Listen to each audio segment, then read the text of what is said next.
여러분 질문이 있습니다. 죄로부터 구원을 받고 또 우리가 이 천국에 갈 수 있는 데 필요한 비용이 무엇인가요? 매일 성경 읽고 기도해야 천국 가나요? 모든 교회 예배 다 참석해야 구원 받나요? 또 열심히 교회에서 봉사해야지 하나님이 어이구 이쁘다 내 새끼 하면서 천국에 보내주시나요? 또 신실하게 헌금을 해야만 하나님께서 하늘 생명책에 우리 이름을 기록해 주시나요? 아니면 또 불쌍한 사람을 도와서 자선을 베품으로 하나님을 기뻐하시고 혹은 또 죄 안 지으려고 막 노력해가지고 구원받는 건가요? 그 정답은 이 모든 걸 행하는 데 있지 않아요. 우리가 물론 그리스도인으로서 다 행해야 될 일입니다. 하지만 우리가 이런 행함을 통하여 구원을 받는 것이 아니에요. 왜 그렇죠? 이 행위로는 아무런 구원을 이룰 수가 없어요. 이 구원을 받는 데 있어서 어떠한 비용도 들지 않습니다. 물론 우리 에베소 2장 8, 9절 굉장히 유명하죠. 우리가 믿음으로 은혜로 구원을 받았으니 이것은 너희 자신에게 난 것이 아니라 하나님의 선물이라 행위에서 난 것이 아니 누구도 자랑하지 못하게 하려 함이라. 자, 근데 구약 성경에도요. 사실 비슷한 말씀이 있어요. 이사야서 55장 1절 2절 제가 읽어드리겠습니다. 너희 모든 목마른 사람들아 어서 물로 나오너라. 돈이 없는 사람도 오너라. 너희는 와서 사서 먹되 돈도 내지 말고 값도 지불하지 말고 포도주와 젖을 사거라. 자, 이 생명을 얻는 이 포도주와 빵에 대해서 말씀하시는 거예요. 자, 근데 그래서 와서 사시래요. 하나님이. 근데 어떻게 사라고요? 돈도 없이, 비용 없이 와서 살아. 어찌하여 너는 양식을 얻지도 못하면서 돈을 지불하며 배부르게 하여 주지도 못하는데 그것 때문에 수고하느냐. 자, 다시 말씀드리면 이 생명의 양식과 생명의 음료를 얻기 위해 우리가 치료할 비용은 아무것도 없다라는 것이죠. 누가 우리의 생명의 빵이 되시고 영생의 생수가 되십니까? 바로 그리스도 예수님이세요. 예수님 스스로 말씀하실 때 내가 곧 빵이다. 하늘에서 내려온 그 만나다. 너에게 생명을 주는 빵이고 나에게 모으는 모든 자에게 내 생수를 부어주리니 너희가 그 생수를 마시면 너희 심중에 있는 그 샘이 터져서 끊임없는 그 생명수가 너희 배에서 나올 것이다. 성령님에 대해서 말씀하신 거죠. 자, 예수님을 통하여 우리가 영원한 생명을 얻는 것입니다. 그래서 우리가 오늘 설교를 듣기 전에 한 가지 확실히 짚고 넘어야 될 것은요. 우리의 구원이 결코 우리 스스로 값을 치러서 얻는 것이 아니라는 것이죠. 자, 구원은 하나님의 은혜로 값없이 주어지는 선물인 것입니다. 자, 구원은 행위가 아니라 믿음으로 주어짐이 확실합니다. 하지만 이 수많은 사람들이 이 행위 없이 믿음을 통해 구원을 받는다는 이 교리로 인해 많은 오해를 하세요.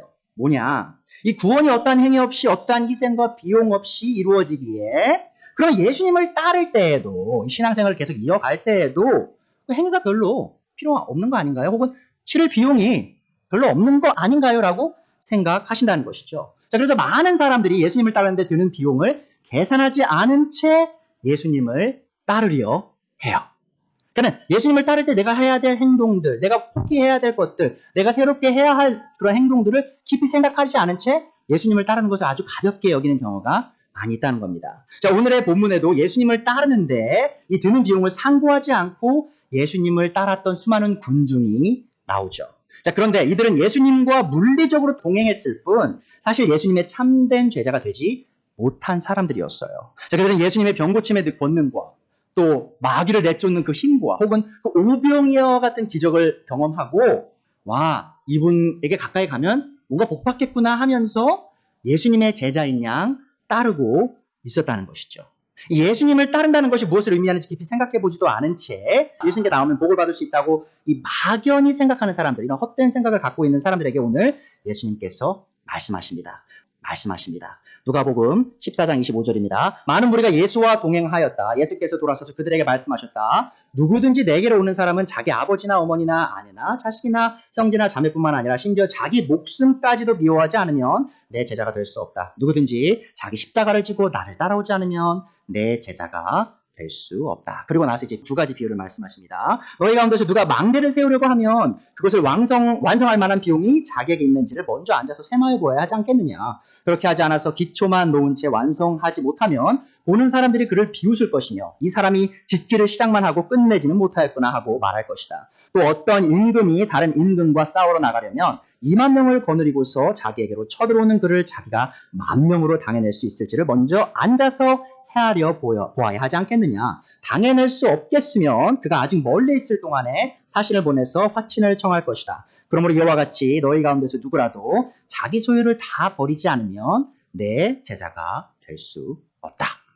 자, 오늘의 말씀의 대진이 이겁니다. 우리는 예수님을 참되게 따르기 위해 반드시 예수님을 따를 때 드는 비용을 계산하고 또 그 비용을 치를 준비를 해야 한다는 겁니다. 자, 그렇다면 예수님을 따르는 데 드는 비용은 무엇일까요? 바로 첫 번째 요지입니다. 예수님을 따르는 데 드는 비용은 우리 자신의 목숨입니다. 우리의 삶 전체를 포함해요. 그것이 말씀 25절부터 27절을 통해 알 수 있죠. 누구든지 내게로 오는 사람은 자기 아버지나 어머니나 아내나 자식이나 형제나 자매뿐만 아니라 심지어 자기 목숨까지도 미워하지 않으면 내 제자가 될 수 없다라고 예수님께서 말씀하십니다. 지난주에 배웠던 것처럼 예수님의 제자가 되기 위해 필요한 것은요, 우리의 삶에 예수님이 언제나 최우선 순위가 되셔야 한다는 것이죠. 예수님을 참되게 믿고 따르는 사람은 이 세상의 그 누구보다, 이 세상의 그 무엇보다 예수님이 언제나 우선순위에 계신 사람입니다. 자, 우리가 지난주에 또 다른 것을 배웠는데 그것은 뭐냐면요. 자, 우리의 가족보다, 우리의 재산보다, 우리의 직장보다, 심지어 우리의 생명보다 예수님을 더 최우선순위에 둬야 되는 이 명령이요, 너무한 것이 아니라는 거였어요. 왜 그렇다고 했죠? 예수님께서 장남으로서 자신의 어머니를 섬기는 것을 포기하시면서까지 십자가에 달리셨죠. 예수님께서 뭐라고 하셨죠? 나는, 사람의 아들은 머리 둘 것도 없다. 들에 있는 동물들은 머리 둘도 있지만 나는 그런 둘도 없다. 바울께서 뭐라고 말씀하셨죠? 그 부요하신 분께서 우리의 부요함을 위하여 가난한 자가 되셨다. 이런 말씀을 하시잖아요. 자신의 생명까지 버리시면서 우리의 그 영생의 그 구원을 제공하신 분께 우리가 어찌 감히 어떻게 그런 말씀을 하세요라고 말할 수 있냐라는 것이죠. 예수님을 최우선 순위에 두는 것은요, 사실 너무나 당연한 것이라는 겁니다. 자, 그렇다면 예수님을 최우선 순위로 삼고 사는 사람은 어떤 종류의 삶을 살까요? 27절에 나옵니다. 누구든지 자기 십자가를 지고 나를 따르지 않으면 내 제자가 될 수 없다. 자, 자신의 가족보다, 자신의 재산보다, 자신의 목숨보다 예수님을 소중히 여기는 사람은요, 바로 자기의 십자가를 지고 예수님을 따르는 사람입니다. 예수님께서 아주 명백하게 가르치시는 바는 우리가 우리 자신의 십자가를 지지 않고는 예수님의 제자가 되는 것이 불가능하다는 거예요. 자, 많은 그리스도인들이 십자가를 지는 것에 대해 많이 오해하고 있어요. 자, 어떤 분들은요, 십자가를 지고 예수님을 따라야 한다고 말씀드리면 자신의 믿지 않는 배우자를 가장 먼저 생각하세요. 혹은 자기 속 썩이는 자식 있죠? 자, 혹은 나를 괴롭히는 시부모. 자, 이런 사람들을 생각해요. 또 어떤 분들은요, 십자가를 져야 된다는 것이 나를 끊임없이 괴롭히는 질병이나 혹은 헤어나올 수 없는 가난, 이런 나의 외부에 있는 요소들을 생각을 하는 경우가 많이 있습니다. 자, 오늘 예수님께서 그런데 우리가 누구의 십자가를 져야 된다고 하죠? 바로 자기 십자가, 우리 자신의 십자가예요. 예수님께서 십자가에 대해 말씀하실 때 결코 여러분의 가족이나 또 여러분을 힘들게 하는 외부적인 요소를 말씀하신 것이 아닌 걸 기억하셔야 됩니다. 자, 우리가 져야 할 십자가는 바로 우리 자신의 십자가예요. 자, 그렇다면 우리가 우리 스스로의 십자가를 진다는 것은 무엇을 의미할까요? 그것은 극한의 자기 부인을 의미합니다. 자, 자신의 십자가를 지는 사람은 자기 자신의 죽음을 받아들이는 사람임을 기억해 주세요. 자, 로마 군대의 십자가형을 목격했던 유대인들은요, 예수님께서 십자가를 지라고 하실 때 무엇을 의미했는지 정확히 이해했어요. 군중들이 예수님이 너희가 십자가를 져야 한다고 할 때요, 생각했던 것이 아주 명백했다는 겁니다. 이 사람들은요, 십자가를 지고 로마 병정 뒤를 따르는 사람 중에 단 한 사람도 돌아온 사람이 없음을 너무나 잘 알았습니다. 십자가를 졌다는 것은요, 이미 그 죽음을 받아들인, 돌이킬 수 없는 죽음을 받아들인 사람을 말하는 겁니다. 또 나아가 유대 사회는 체면과 수치의 문화였죠. 사실 우리가 이 십자가를 생각하면 고통을 먼저 생각해요. 육체적 고통. 자, 그런데 유대인들은요, 이 수치 문화, 이 체면 문화가 너무 강했기 때문에요, 그 이방인들에 의해 그 십자가 나무에 달리는 것을요, 그 고통보다 그 수치 때문에 더 싫어했어요. 구약 성경에요, 나무에 달린 자가 다 저주받은 자라는 말씀이 있죠. 예수님께서 우리의 저주가 되신 거잖아요. 우리의 죄의 저주를 대신 받은 것인데, 유대인들은요, 이방인들에게 그런 취급을 당하는 것을 사실 그 고통과 죽음보다 더 수치스럽게 생각했었다는 것이죠. 그래서 예수님께서 너희가 십자가를 져야 된다는 것을 우리가 단순히 우리의 고통을 견뎌야 된다라고 생각하실 것이 아니라, 우리가 정신적으로 겪는 그런 수치와 내가 낯을 잃는 거 있잖아요. 그러한 것들 또한 우리가 감수할 준비를 해야 된다라고 지금 예수님께서 말씀하고 있다는 것을 기억해 주세요. 이 십자가를 지고 예수님의 뒤를 따르는 사람들은 예수님께서 골고다 언덕 십자가에 달리셨던 것처럼 자신의 자아가 십자가에 달려있음을 믿고 받아들인 사람들입니다. 이 자신의 옛사람의 꿈과 소망, 열망과 바람은 예수님의 죽으심 안에 죽었어요. 자, 그리스도의 부활과 함께 또 이 새 사람으로 거듭나 이제 성령님의 인도하심을 받는 사람.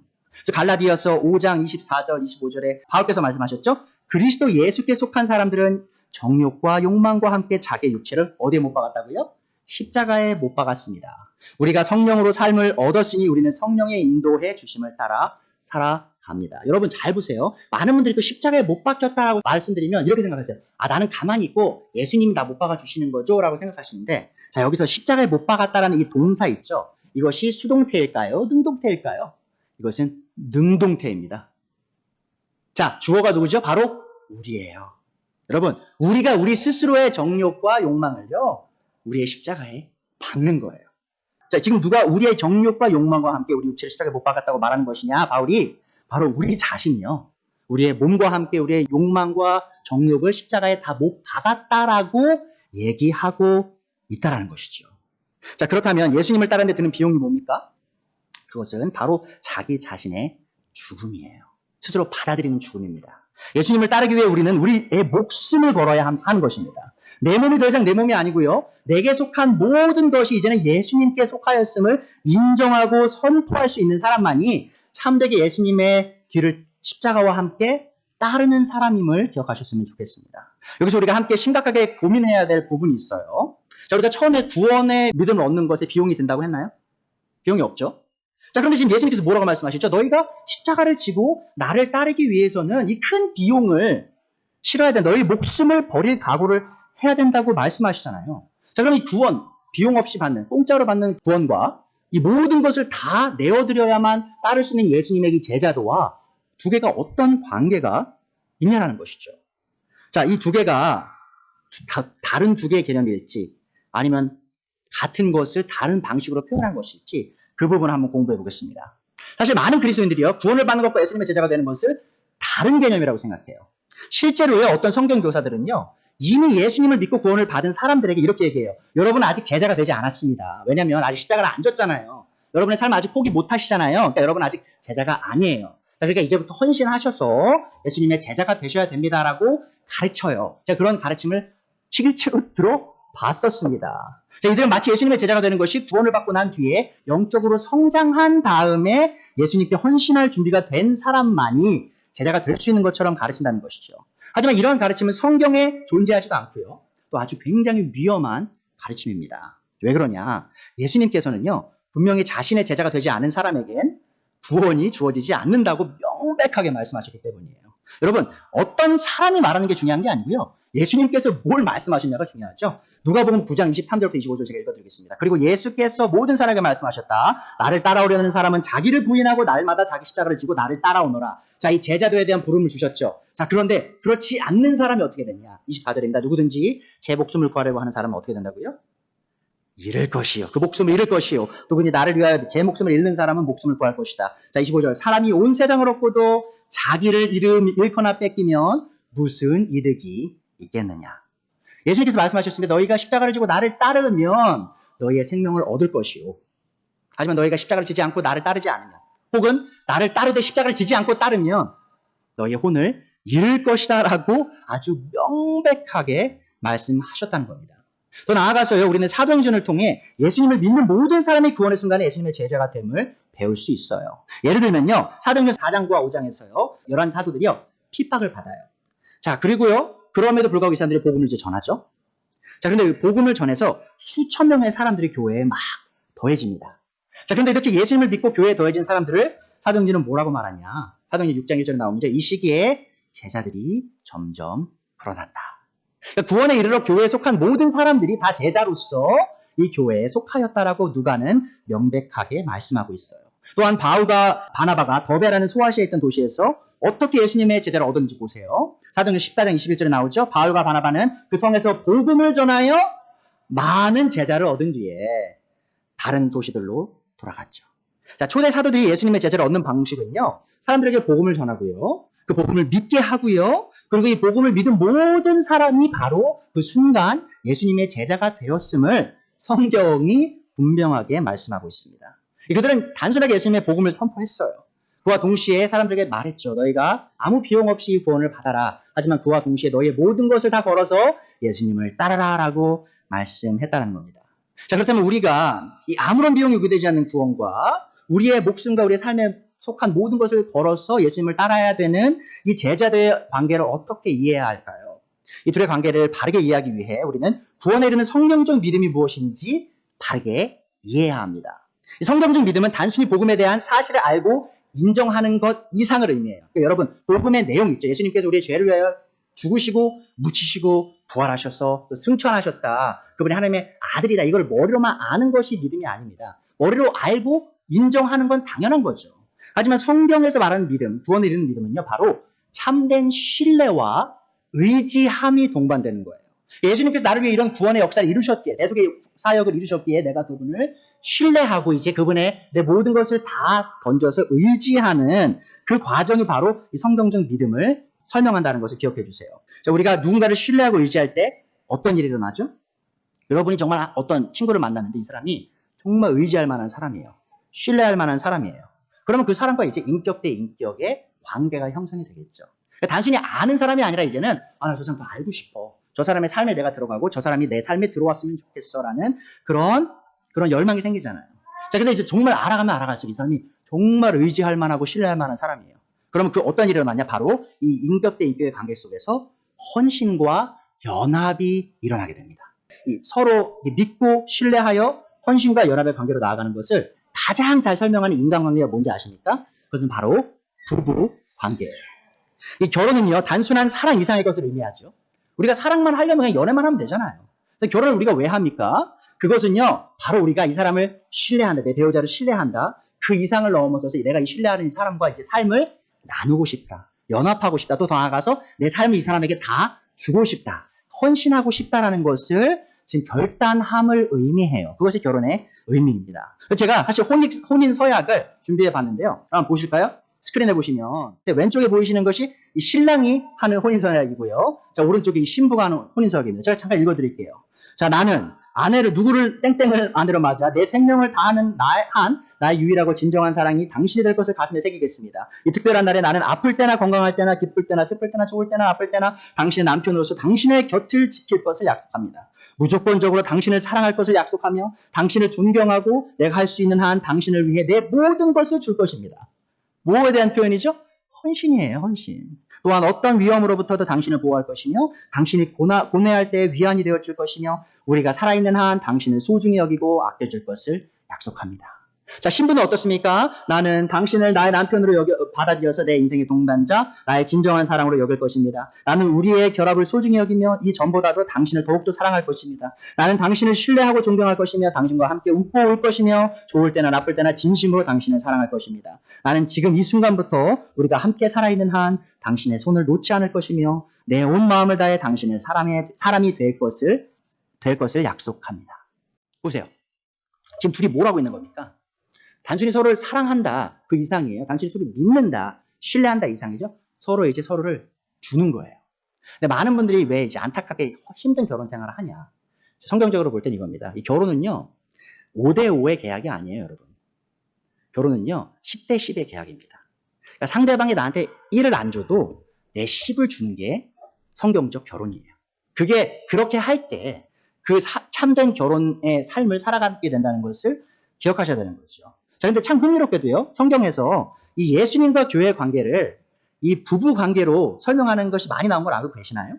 자, 성경은요, 예수님과 교회의 관계가 바로 이 남편과 아내가 만나는 이 부부 관계와 같다라고 말씀하고 계세요. 고린도후서 11장 2절에 나오죠. 나는 하나님께서 보여주신 열렬한 관심으로 여러분을 두고 몹시 마음을 씁니다. 나는 여러분을 순결한 처녀로 그리스도께 드리려고 여러분을 한 분 남편 되실 그리스도와 약혼시켰습니다. 자, 이제 왜 예수님을 향한 우리의 믿음이 왜 우리로 하여금 그분에게 헌신하게 하는지 이해할 수 있으시겠어요?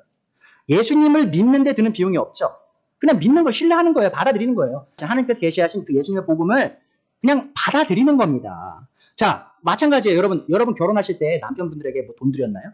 제가 이만큼 드릴 테니까 나 아내로 삼아주세요 하셨나요? 혹은 제가 아내에게 자기야 나 지금 100만 원 딱 있는데 학생으로서 100만 원 가져 대신 나 남편 시켜줘 이렇게 했나요? 아니죠. 여러분 결혼할 때 사람이 사랑해서 결혼할 때 비용이 들지 않아요. 그 마음을 얻는 거죠. 자, 그런데 결혼하고 나서 그럼 어떻게 돼야 되죠? 자, 그러면 내가 이제 한 요 정도까지만 당신이 해줄게. 이제 give and take야 우리. 당신도 요 정도까지만 해. 내가 일주일 동안 당신을 데이트할 테니까 주말에 나 다른 여자랑 만날 테니까 좀만 이해해줘. 이런 식으로 하시나요? 아니죠. 주중이든 주말이든 아까 뭐라고 했습니까? 비가 오든 눈이 오든 몸이 아프든 가난하든 내가 당신을 향해 헌신하겠습니다 약속했잖아요. 그게 결혼 서약이잖아요. 그거 마찬가지예요. 여러분 예수님을 믿고 그분의 제자가 된다가 그거 바로 그겁니다. 예수님을 믿는 데는요 아무런 비용이 들지 않아요. 여러분 계시된 복음을 받아들이는 거예요. 믿음으로. 자 근데 그 예수님을 이제 받아들이죠. 그분이 우리의 누가 되는 겁니까? 우리의 남편이 되시는 거예요. 영적 남편. 그러면 제가 그분의 아내로서 영적 아내로서 뭘 해야 되죠? 제 모든 걸 다 헌신하는 것은 너무나 당연한 것이란 것이죠. 여러분 자녀가 결혼할 사람을 데리고 왔어요. 근데 이 사람이 딱 봐도 바람둥이에요. 그럼 어떻게 하셔야 돼요? 하지 말라 그래야죠. 근데도 좋대요. 자식이. 때려서라도 멈추게 해야죠. 자, 마찬가지입니다. 많은 그리스도인들이요. 예수님을 따른다고 말은 하나 세상을 섬겨야 돼요. 예수님을 따른다고 하나 돈을 계속 쫓아야 돼요. 예수님을 따른다고 하나 내 성적 욕망은 계속 가져가야 돼요. 자, 그런 오해와 착각 속에 살고 있다면 아직 십자가를 지고 예수님을 따르는 것이 무엇인지 모른다고 예수님께서 지금 말씀하고 있음을 기억하셔야 됩니다. 이 예수님께서 우리의 남편 되신다는 것이요. 정말 너무나 소중한 진리임을 기억하셨으면 좋겠어요. 여러분 우리가 흔히 뭐 그런 말 하잖아요. 신데렐라 스토리라고. 정말 부자인 사람과 가난한 여자가 만나는 그런 스토리들이 많이 있잖아요. 근데 그 가난한 여자가 그 부자인 남편을 만나서 신데렐라가 그 왕자와 결혼하면 그 왕자의 모든 금은 뭐가 누구 것이 되죠? 신데렐라의 것이 되잖아요. 자, 그게 바로 결혼의 관계인 거예요. 자, 그런 것과 같이 우리가 예수님을 만날 때 예수님의 그 모든 복과 예수님의 그 모든 권능이 우리의 것이 됨을 성경은 말하고 있습니다. 자, 이제 이해할 수 있으시겠어요? 왜 비용 없이 믿음으로 구원을 받지만 우리가 모든 것을 다 투자하여서 예수님을 따라야 하는지. 바로 이 믿음은요, 지식적인 것이 아니기 때문이에요. 여러분, 우리가 수학 공식 푸는 것처럼 교리 공부해서 구원받는 게 아니라요. 인격 대 인격의 관계로서 예수님을 만나고 그분께 헌신하는 관계에 들어가기 때문에 이 믿음이 언제나 우리가 그런 헌신의 관계를 결과를 내기 때문에 그런 것이 가능하다는 것을 기억하셨으면 좋겠습니다. 자, 그렇다면 우리의 생명을 다 바쳐 예수님을 따르는 삶의 모양은 어떤 모양일까요? 오늘 예수님께서 주신 두 비유를 통해 예수님을 따르는 데 드는 비용을 치르는 삶이 무엇인지 우리는 배울 겁니다. 자, 이 짧은 두 비유는요, 쌍둥이 비유로서 같은 교훈을 가르치고 있습니다. 먼저 망대를 세우는 자의 비유가 나오죠. 28절이죠. 너희 가운데 누가 망대를 세우려면 그것을 완성할 만한 비용이 자기에게 있는지를 먼저 앉아서 셈하여 보아야 하지 않겠느냐. 그렇게 하지 않아서 기초만 놓은 채 완성하지 못하면 보는 사람들이 그를 비웃을 것이며 이 사람이 짓기를 시작만 하고 끝내지 못하였다고 말할 것이다. 자, 첫 번째 중요한 게 뭐죠? 비유에서 먼저 앉아서 셈해 보아야 되지 않겠냐라고 말씀하고 있어요. 두 번째 비유입니다. 왕국을 침략당한 왕의 비유죠. 31절. 또 어떤 임금이 다른 임금과 싸우러 나가려면 2만 명을 거느리고서 자기에게로 쳐들어오는 그를 자기가 1만 명으로 당해낼 수 있을지를 먼저 앉아서 헤아려 보아야 하지 않겠느냐. 똑같은 말씀하시죠? 앉아서 헤아려 봐야 돼요. 계산해 봐야 된다는 거죠. 32절입니다. 당해낼 수 없겠으면 그가 아직 멀리 있을 동안에 사신을 보내어 화친을 청할 것이다. 자, 우리가 예수님을 따르기 전에 먼저 앉아서 헤아려 보아야 할 것이 무엇입니까? 그것은 바로 우리가 예수님을 따르는 데 드는 비용을 치를 준비가 되어 있냐예요. 자, 그래서 여러분이 기억하셔야 될 두 번째 오늘의 요지입니다. 예수님을 따르는 데 드는 비용을 지불할 준비가 된 사람만이 예수님의 제자가 될 수 있다는 겁니다. 이 망대를 짓는 자의 비유를 통해 예수님께서 가르치시는 바는 아주 단순해요. 망대를 짓는 자가 망대를 짓기 위해 들어가는 비용이 얼마인지 철저하게 계산하지 않은 채 즉흥적인 감정에 휩싸여 이 망대를 짓기 시작한다. 그런 결정을 내린다. 자, 그 끝이 어떻게 되죠? 실패로 끝나게 된다는 겁니다. 여러분 혹시 신림역을 2007년에서 9년 이후에 왔다 갔다 하신 적 있으신가요? 저는 이제 2009년에 미국에 와서 사실 뭐 신림역 그때 보진 못했던 것 같은데 2007년부터 이 공사를 시작한 한 건물이 있었어요. 신림 사거리예요. 6번 출구 앞에 있던 신림 백화점 건물인데 자, 이 건물이요 사실은요 아주 골칫덩어리가 됐어요. 왜냐하면 이 건물을 짓기 시작한 이 회사가요 무리하게 사업 확장을 해서요 부도가 나버리게 됐어요. 그러니까 2007년부터 이 건물을 세워서 2009년까지 공사를 이었는데 자, 뼈대를 이제 다 세웠죠. 자, 근데 이제 부도가 난 거예요. 그때 2009년에. 자, 그리고 나서 이 13층이니 꽤 큰 건물이요. 뼈대만 남은 채 14년간 신림 사거리에 계속 방치되어 있었어요. 그래서 사실 그 건물만 보기 안 좋았던 게 아니고요. 그 건물이 이제 점점 상하잖아요. 뼈대만 있고 또 사람들이 막 이제 불량한 사람들이 가서 뭐 시간을 보내기도 하고 하다 보니까 막 흉흉한 소문이 막 돌기 시작하고요. 주위에 있는 상권에까지 다 악영향을 미쳤다는 것이죠. 그리고 2021년 작년에요. 드디어 또 다른 회사가 나타나서 이 건물을 사서 다 헐었어요. 그리고 이제는 같은 자리에 오피스텔 건물이 올라가고 있습니다. 좀 보시죠. 그 회사가 욕심에 의해서 사업을 확장하다가 세우기 시작했지만 중간에 멈췄죠. 그래서 누구의 문제가 되죠? 주위에 있는 모든 사람의 문제가 되고 또 그 회사에게 얼마나 수치스러운 오명을 남겼냐는 거죠. 그런 일이 없었으면 제가 사실 그 회사가 지금 존재하는지도 몰랐을 거예요. 제가 그 회사 이름은 말씀 안 드리겠지만 많은 사람들이 손가락질 하고 있잖아요. 자, 이것과 같습니다. 이 망대를 짓기 시작하다 끝내지 못한 사람처럼 이 신림 백화점을 짓기 시작하다가 14년이 넘는 기간 동안 흉물로 방치하게 했던 그 시공사처럼 많은 사람들이 예수님을 따르려는 시도를 하지만 중간에 실패합니다. 자, 이들은 모두 처음에는 호기롭게 예수님을 따르려고 했을 거예요. 하지만 삶의 어려움이 오기 시작하고요. 또 금전적인 어려움이 오기 시작하고요. 또 자신이 생각했던 것처럼 이 신앙생활이 쉽지 않다라고 느낄 때 이 사람들은 예수님을 쉽게 등져버립니다. 자, 그들의 문제는 무엇입니까? 그들은 예수님을 따르는 것이 감정에 치우쳐 내리는 단 한 번의 결정이 아니라는 사실을 잊었어요. 감정이 필요했다는 것이 아닙니다. 또 결정이 필요 없다는 것도 아니에요. 다만 감정에 치우친 결정만 있다는 것이 문제입니다. 여러분. 그러니까 진리에 입각하지 않은, 이 복음의 메시지에 입각하지 않은 채 주위의 사람들의 어떤 으쌰으쌰하는 것들이 휩쓸려서 혹은 부흥회에 참석하고 찬양 집회에 참석해서 어떤 마음의 주체할 수 없는 그런 감정에 휩쓸려서 예수님을 따르겠다 고백은 했는데 그 안에 알맹이가 없던 거예요. 이 복음의 그 믿는 믿음을, 복음을 참되게 믿는 믿음이 없는 채 예수님을 따르겠다 결정한 이 성급함이 문제였다는 것이죠. 얼마나 많은 사람들이 순간에 주체하지 못한 감정에 이끌려 결혼을 하고요. 또 불행한 결혼 생활을 이어가냐는 거죠. 이미 우리가 봤던 것처럼요. 결혼은 단순히 남자와 여자가 만나서 50대 계약을 맺는 것이 아닙니다. 결혼은 100대 100의 헌신이요. 언약이에요. 자, 우리가 이렇게 말하면 안 되죠. 너가 나한테 이렇게 해주면 내가 너한테 이렇게 해줄게라고 말하는 건요. 여러분, 부부 사이에 있어서는 안 되는 일입니다. 너가 이렇게 하지 않아도 난 이렇게 할 거야 라고 말하는 게 부부 생활이에요. 왜 그렇죠? 여러분 모두가 결혼할 때 서약하셨거든요. 약속하셨어요. 언약 맺으셨어요. 무슨 일 있어도 사랑하겠다고 아까 약속한 거 보셨죠? 우리 모두가 다 한 거예요. 자, 그러면 우리가 그 말을 지켜야 된다는 것이죠. 자, 마찬가지입니다. 예수님을 따르시는 분들이요. 어떤 내 감정에 처음에 어떤 불같은 사랑이 일어서 결혼해놓고 덜컥 결혼해놓고 돌이킬 수 없는 그런 과정으로 가시는 많은 부부처럼 예수님을 믿는다고 어떤 막 뜨거운 감정에 의해서 예수님을 믿는다고 따른다고 해놓고 이제 생각처럼 되지 않으니 뒤로 물러서려는 사람들이 너무나 많은 것을 예수님은 잘 아셨고요. 그래서 예수님은 그런 사람들에게 얘기하는 거예요. 너는 시작도 하지 마라. 시작하기 전에 앉아서 계산해라. 너희가 어떤 비용을 치러야 하는지 먼저 철저히 계산하고 나를 따라라라고 예수님께서 말씀하시는 겁니다. 자신을 위해 자신의 고귀한 생명을 내어주신 예수님을 생각하며 자신의 삶을 그분께 드리는 것이 전혀 아깝다고 느껴지지 않는 사람만이 참되게 예수님을 따를 때 드는 비용을 계산한 사람이고요. 그것을 치를 준비가 된 사람임을 기억하세요.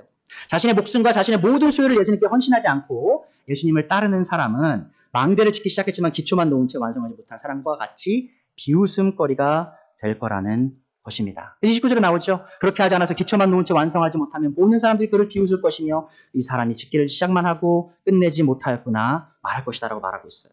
아까 십자가의 수치에 대해 얘기할 때 제가 말씀드렸죠. 유대사회는 이 수치 문화 혹은 체면 문화가 굉장히 강했습니다. 그래서 그들에게요. 공적인 비웃음거리가 되는 건요. 죽는 것보다 싫은 거였어요. 그러니까 예수님께서 이 유대인들에게 너희가 죽기보다 싫은 그런 결과를 만나게 될 거야 라고 말씀하시는 거예요. 만약 너희가 비용을 계산하지 않은 채 나를 따르기 시작한다면. 자, 그런데 이제 두 번째 비유 보죠. 이 쌍둥이 비유 중 두 번째 비유는 어떤 걸 가르치고 있습니까? 지금 한 왕국이 있고요. 그곳에 임금, 왕이 있습니다. 자, 그런데 지금 내 나라에는 10,000명의 병사가 있는데 20,000명을 거느린 왕국이 쳐들어오고 있는 거예요. 자, 그 사람이 먼저 해야 될 게 뭐냐라고 하시죠. 예수님께서 31절 마지막에 먼저 앉아서 헤아려 보아야 한다. 뭘 헤아려 보죠? 내가 이것을 과연 싸워서 이길 수 있느냐. 당해낼 수 없겠으면 그가 아직 멀리 있을 동안에 사신을 보내어 화친을 청할 것이다 라고 말씀하시죠. 이 두 번째 비유도요. 사실 첫 번째 비유와 크게 다르지 않습니다. 이 자신의 군대보다 2배나 많은 군대가 지금 쳐들어온다면 빨리 해야 되는 게 뭐예요? 계산이죠. 내가 지금 어떻게 싸울 것인가. 내가 싸우고 난 다음에 어떤 결과가 있을 것인가. 내가 만약에 반쪽 수밖에 안 되는 그런 상황에서 싸우면 어떻게 될지 결과는 내가 사랑하는 가족과 백성은 다 포로로 잡혀야 될 거고요. 왕인 자신은요. 죽겠죠. 그리고 자신의 왕국은 이제 역사 속으로 사라지게 되는 결과를 초래하게 된다는 것이죠. 자, 이러한 멸망을 경험하지 않기 위해 이 왕이 앉아서 내려야 될 결단이 뭡니까? 계산을 해서 이제 항복해야죠. 투항해야죠. 이제 화친을 맺는 길이 유일하게 살 수 있는 길임을 결단을 내려야죠. 자, 이러한 멸망을 경험하지 않기 위해서는요, 이 계산이 필수적이었습니다. 자, 그래서 우리가 그리스도인으로서 예수님을 따르기 전에 똑같은 거예요, 여러분. 예수님을 따르기 전에 계산하지 않은 채 그냥 어영부영 예수님을 따르기 시작하면요, 이 파멸의 결과를 얻을 수밖에 없던 이 왕국의 왕처럼 그런 결과를 맞이하게 될 거라는 것을 예수님께서 말씀하십니다. 이 오늘 두 비유는 같은 진리를 가르치는 동시에요, 약간 다른 강조점을 갖고 있어요. 이 첫 번째 비유에 나온 사람에겐 망대를 지을 자유도 있었고요, 짓지 않을 자유도 있었습니다. 이 사실은 예수님께서 우리가 예수님을 따르는 것을 강제하지 않으시는 분임을 보여줘요. 그러니까 여러분, 제가 예수님 여러분에게 말씀드리는 게 예수님 따르시는 거 제가 막 강요하는 게 아닌 걸 기억해 주세요. 여러분 자유입니다. 여러분이 선택하실 수 있어요. 자, 하지만 그와 동시에 두 번째 비유에 나온 이 왕은요, 반드시 자신의 모든 것을 걸고 쳐들어오는 왕에게 항복할 수밖에 없는 상황 속에 있었어요. 자, 이 사실은 뭘 보여주냐? 이것은 자신의 모든 것을 걸고 예수님께 항복하지 않는 사람은요, 결국 처참한 멸망에 처하게 될 것이라는 진리를 강조합니다. 여러분, 예수님 따르시지 말지 여러분의 마음입니다. 여러분 결정이에요. 하지만 아셔야 될 게 뭐죠? 그 끝의 결론은요, 여러분의 혼을 잃게 되는 것이다라고 예수님께서 강조하고 계십니다. 다시 한번 묻겠습니다. 예수님을 따르는 데 드는 비용이 무엇이죠? 그것은 바로 우리의 목숨과 우리가 가진 모든 소유임을 기억해 주세요. 그래서 예수님께서 33절에 오늘의 쌍둥이 비유의 결론을 내리십니다. 그러므로 이와 같이 너희 가운데서 누구라도 자기 소유를 다 버리지 않으면 내 제자가 될 수 없다. 자, 예수님께서 소유를 다 버리라는 의미는 가진 것을 모두 다 팔고요, 수도원이나 기도원에 들어가서 살아라는 말이 아닙니다. 이 모든 것을 다 팔라는 의미는 이거예요. 내가 예수님을 따르는 데 있어서 방해가 되는 그 어떤 것 있죠. 그것이 무엇이 되든지 간에 그것을 포기하라는 거예요. 그것을 내 앞길에 없애라는 거예요. 만약 여러분이 돈을 향한 사랑 때문에 예수님 따르는데 어려움이 있으시다, 그럼 어떻게 하셔야 되죠? 돈을 향한 사랑을 버리셔야죠. 만약에 여러분들이 다른 사람들에게 인정받고 사랑받고 싶은 욕구가 너무 커요. 그래서 예수님을 사랑하는 게 너무 힘들어요. 그럼 어떻게 해야 되죠? 다른 사람들이 나를 평가하는 거를 내려놓는 거예요. 다른 사람이 뭐라든 뭔 의미가 있냐? 예수님이 날 사랑하면 되는 거지. 자, 여러분이 혹시 불법을 조장하는 직장에 다니신다. 나는 이 직장에 다니려면 불법을 저질러야만 해요. 물론 편법이겠죠. 하지만 불법이에요, 분명히. 그러면 예수님을 따르는 사람으로서 어떤 결정을 내려야 되죠? 그 직장을 포기할 수 있어야 된다는 것이죠. 자, 내 취미가 될 수도 있습니다. 내 취미가 계속해서 하나님을 사랑하고 예수님을 따르는데 어려움을 줘요. 그럼 그 취미도 내려놓을 수 있어야 된다는 것이죠. 그래서 중독이 될 수도 있고요. 술이 중독이 될 수도 있고, 어떤 성적인 중독이 될 수도 있고, 어떤 마약이 될 수도 있고, 그 모든 것들이 내가 예수님을 따르는데 나에게 어려움을 준다. 그러면 그런 것들을 포기하는 것이 바로 십자가를 지고 내 모든 소유를 다 내려놓고 예수님을 따르는 삶이라고 지금 예수님께서 말씀하고 있습니다. 우리의 문제점은 뭐죠? 우리는 예수님을 따르는 것에 대한 비용을 적절하게 계산하지 않은 채 예수님을 따르려는 어리석은 모습을 보일 때가 많다는 것입니다. 여러분 모두 참된 제자로서 예수님을 따르기 원하시나요? 자, 기억하십시오. 그러시다면 여러분은 반드시 예수님을 따르게 드는 비용을 계산하셔야 되고요, 또한 그 비용을 치를 준비를 하셔야 됩니다. 자, 우리가 예수님을 따르면서 치러야 할 비용이 뭐라고요? 바로 여러분 자신의, 저의 자신의 목숨, 저에게 속한 모든 것을 그분의 발 아래 내려놓고 그분을 따라야 함을 기억하셨으면 좋겠습니다. 자, 근데 마지막으로 제가 한마디만 더 할게요. 제가 이렇게 설교하고 나면요, 이런 느낌 드실 거예요. 조 목사님 언제나 그렇게 다 하세요? 완벽하게? 조 목사님 다 하면서 우리한테 지금 이렇게 하는 건가? 이런 생각이 드실 수도 있고요. 그럼 나 예수님 안 따라요. 어떻게 그렇게 살아요, 사람이? 이런 마음이 드실 수도 있어요. 근데 기억하셔야 될 게 뭐냐면, 예수님께서 너희 자신을 부인하고 십자가를 지고 모든 소유를 버리고 나를 따르라고 하실 때요, 요구하시는 게 완벽함이 아님을 기억하셔야 됩니다. 자, 생각해 보세요. 베드로가 예수님의 수제자였죠? 이 사람이 예수님 돌아가시기 전에 뭘 했죠? 예수님을 3번 부인했어요. 자, 그런데 예수님께서 요한복음 21장에 오셔서 베드로에게 3번 질문하십니다. 베드로가 예수님 3번 부인한 다음에 어떻게 하시죠? 베드로야, 너가 나를 사랑하느냐? 딱 3번 질문 딱 똑같이 하니까 베드로가 그때부터 근심하기 시작해요. 왜 근심할까요? 예수님, 내가 3번 부인한 거 아시지? 근데 예수님께서 거기서 베드로에게 뭘 하고 계시냐? 회복시켜 주신 거예요. 베드로의 마음은 진심이었어요. 근데 사실 여러분 아십니까? 베드로는요, 이미 자기가 가진 모든 걸 다 버리고 예수님을 따른 상태였어요. 그러함에도 실패할 때가 있었다는 것이죠. 또 그러함에도 예수님께서 그를 회복시키셨다는 것이죠. 자, 그래서 기억하셔야 됩니다. 혹시 여러분들 중에 아직 제자가 안 되신 분도 있을 수도 있고요. 이미 제자이신 분들 있을 수 있어요. 자, 근데 이미 제자로서 삶을 시작했지만 어쩌면 지금 영적으로 좀 침체되어 계실 수도 있어요.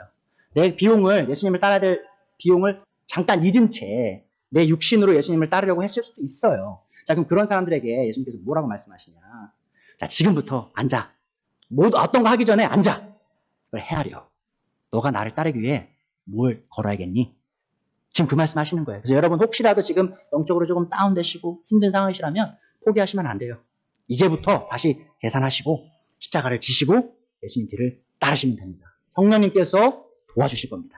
그걸 기억해 주시고 말씀 마치도록 하겠습니다.